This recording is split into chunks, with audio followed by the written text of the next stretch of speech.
extended coverage as Israel expands Operation Brother's Keeper in search of the 3 kidnapped teens. Israeli security forces raid Nablus and continue arrests of Hamas members as the families of the missing teens meet.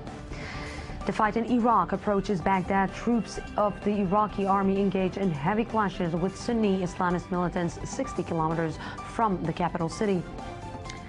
And in Brazil, all the teams will conclude their first game in the World Cup tournament today. The highlight when the host Brazil is matched up against Mexico.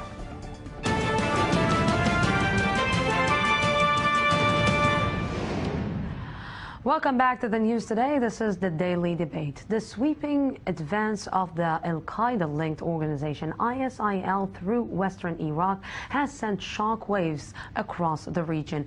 It's such a dramatic event. It has even brought the U.S. and Iran closer in discussion of how to halt the militant advance. But what and who is behind this group, and just how much power does it have? Joining me tonight is Dr. Anat Hochberg. Good evening. Good evening. Thank you very much for coming. Marom, an expert on global terrorism and marketing. Thank you very much for coming. And Iranian political analyst Meir Javed Amfar. Thank you very much for coming. Thank you, Lucy. So let's try to first look at the current situation. Is it really possible that Iran and the United States will, I see your smile already, will cooperate against Iraq? And there's an old saying that 2 flowers don't make a garden. I love your sayings. Thank you very much. No, I think people should hold their enthusiasm that believe that Iran and America all of a sudden willing to work together. And I don't mean you, I mean there's some newspaper articles already talking about full rapprochement and Iran and America cooperating. No. They had a brief chat yesterday. First of all, it would be good if they could cooperate for the stability. But if they're going to cooperate on Iraq, they should cooperate on Syria. But Iran is not going to cooperate on Syria. And I don't think, because of the domestic audiences in America and domestic opposition in Iran, the 2 sides will be able to have a rapprochement. In Iran, we have to remember, they don't, there's a lot of resistance to rapprochement with the US from the conservatives.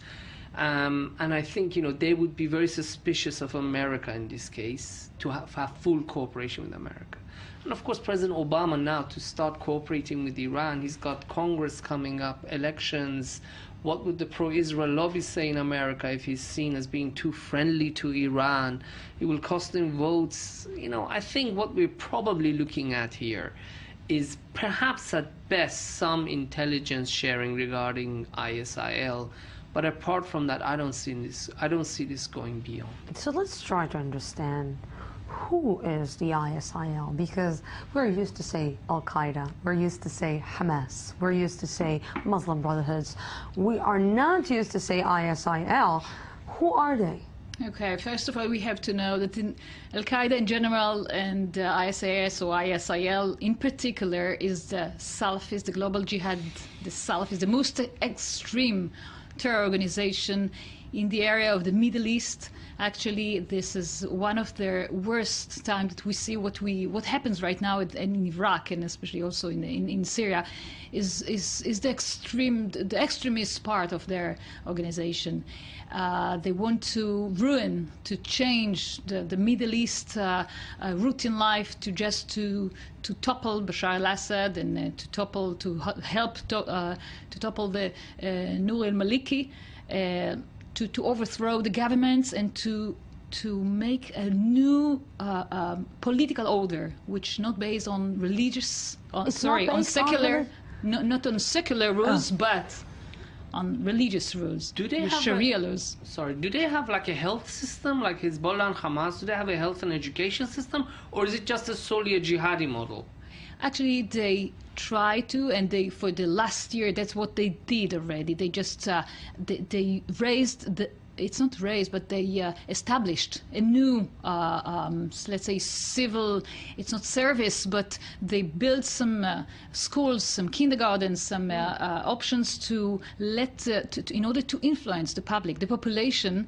They just try to go into the soft part on the other side of the not only terrorist attacks, but also to go easily to the population, to come closer to.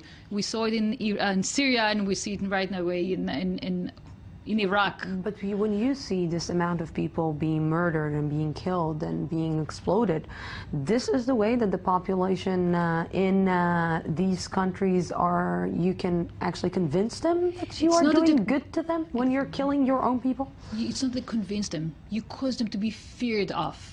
You listen, Al-Qaeda is a big changer here. It has a lot of power, which goes on one hand on fear and obedience, and just because we're afraid of what they're doing, it's better to go to your to your foe, to your enemy, instead of be slaughtered and to be murdered by the terrorist organization.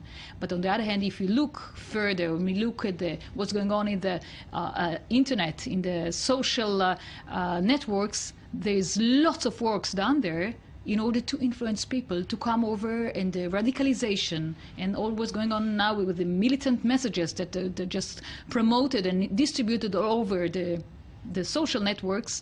It works because it consists when they repeat the messages, they go into they influence the hearts and minds of the Muslim people. So let's try right now to get back to Iran and the United States, and try to explain to me, Meir, how come Iraq is different than Syria in the eyes of the United States? This is a very good question, actually, because you see, if Assad used chemical weapons against Syrian people, Assad crossed President Obama's red line. He did nothing. If Obama now attacks Iraq, he didn't attack in Syria. If he attacks Iraq, he would be sending a message to WMD, people who are intending to use WMD in the future, that politics and self-interest come before use of the WMDs. And I support President Barack Obama, but I think this is one of the gravest mistakes he's made. Why is he more concerned about Baghdad? Because America spent 8 years and thousands upon thousands of American lives and billions of American taxpayers' money to show that it succeeded. And for it to walk away and for this thing to fall apart, plus the fact that there's a U.S. embassy with, if I'm not mistaken, I think thousands of people. It's like a military base. 275 exactly. people, soldiers to Iraq to defend. I mean, it's not an embassy. It's like a mini city. So they have an interest to prop it up. And of course, if Iraq falls in the hand of the Sunni militants, there is the concern. There's an excellent article by David Ignatius that Al-Qaeda and ISIS may want to prove who is more anti-American, and what's the best way to do that? To target the homeland in the United States. So this is very important. And to be honest, and the last point, when Americans look at extremist Shia and extremist Sunni, they prefer the extremist Shia. So in a minute I'll ask you why they prefer the extremist Shia, but how come just in 1 week we started hearing Iraq again? Because until now, explosions and people who are That's exactly dead. what the Iranians are saying. They're saying that all of a sudden Bashar al-Assad gets elected. All of a sudden Bashar al-Assad is winning in Syria, and then boom, this group comes in, starts this major attack. And they're not saying it, but I think we have to ask questions. So how did they? The reason? Why? Well, let's think. Maybe one small reason could be, and it could be one. Somebody maybe gave them a call from Mosul to say there's $430 million in cash sitting in this bank, which is what they confiscated. Yes. And if they got that call and there's that amount of money sitting in the bank waiting for them, plus perhaps some Kuwaiti or Saudi family wanted to counterbalance Assad's progress, then you have motive and you have the means to do it. So you are you want to? Yeah, I agree. I totally agree with you. I think the reason here is a mixture of reasons, and when you look at the map and you take step back, it's not one of a sudden that just happened. A week ago Bashar al-Assad was elected. It's not that suddenly it happens.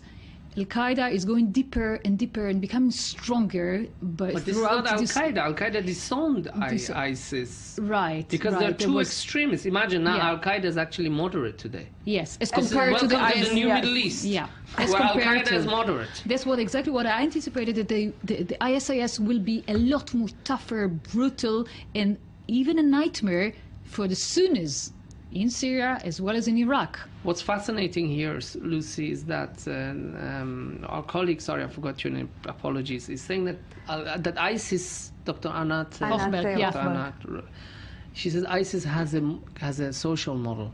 Al-Qaeda, as far as I know, did not have a social model. And with these movements, it's the social model that gives them longevity. It's the social model that gave Hamas the longevity, gave Hezbollah the longevity. And this is what I think makes them very dangerous. You know, what makes the situation, maybe when I see, and from what I'm reading, from what I'm, just watching, is the mixture of money, religion, power, and terror all together combined, and this is something that, and a lot of interest, and a lot of political outside players. I would say idealism and pragmatism. I would say this is very strong faith with the Sunni, the harsh interpretation of the Sharia law, as compared, as well with all along together with very political power, when they just, they gain a lot of power. They gain they influence public idea and public opinion by fear and by terror attacks and all this stuff. But altogether, when you take the idealism with the very strong faith, but you also take the money, you take the manpower, you recruit people, many thousands of people that come from abroad, not only from Arab states, but also from Europe and the States. You put it all together, nobody can stand by them. Point. There's three factors here. The Sunnis being discriminating against Shia in all Sunni countries. Just look at Bahrain and look at Saudi Arabia. The Shia, where they have the majority isolating the Sunnis. Look at what Nouri al-Maliki has done. Look at Iran.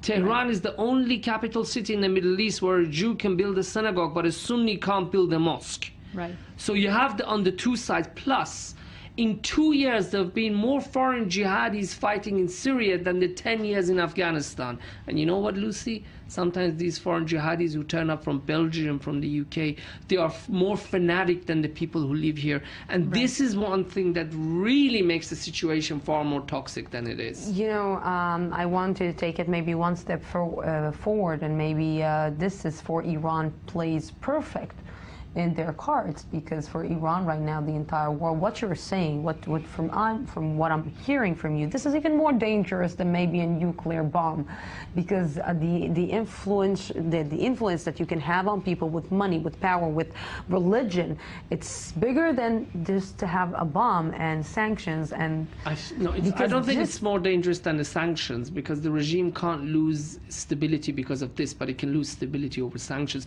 But one thing that's very important for Iran has to defend its interests when there's extremist Sunnis who are slaughtering Shia in Iraq, because if Iran doesn't protect its allies in Iraq, nobody's going to rely on Iran. So in the short term, it's a victory for Iran, but in the long term, I think that the Revolutionary Guard may have just walked into a trap. Look at it. Look at it. Look at Iran. They are stuck in Syria. Yep. It costs lives. It costs money, and it gets them isolated. Now they're stuck in Iraq. It costs lives, it makes them isolated, and they're going to have casualties. Iran is now involved in two battlefields in this region. This is really going to drain the Revolutionary Guard, and it's going to make them even more isolated. So yes, Iran does have its own interests, but if you look at the other side of the coin, now when the Arabs look at Persians, there are Persians in Syria, there are Persians in Iraq, and this is going to make this region, unfortunately, an even more miserable place than it even is. That's why I also argued that's why the global jihad is becoming stronger. Because they're racist also. Yeah. They don't refer to Iranians as Shia, they refer to Iranians as Safavi Shia. Because Safavis were the first Persian dynasty who brought Shiism. So not only they're not proper Shia, they're like Persian fake Shia. Anat, you started saying a sentence. No, I just said that the reason that we should look and just make all the preparations regarding the global jihad is that it's not theirs, it's ours problem. It's all over all the country, I mean all the regions, sorry, not only in Israel, but as far as Iran becoming a bit weaker by weekly or by monthly time, we just have to, I think, to focus on the global jihad in the Middle East. We are trying to focus. We have only 45 seconds. And what I wanted to ask you started saying that for the United States, they prefer Shia and not Sunni. How come? Because they're afraid. This is the first, what I can say. They're afraid of committing again to another country to go to help to Syria and Iraq. They cannot. Iraq's supposed to be there. So, unfortunately, I have only 16 minutes with you. Dr. Anat Hochberg-Marom, thank you very much for coming. Thank you. And Mayor Javed Anfar, always a pleasure. Thank you very much. And we're going out for a small break, 2-minute break, and then we will be back for the I-24 News one-on-one. Don't go anywhere.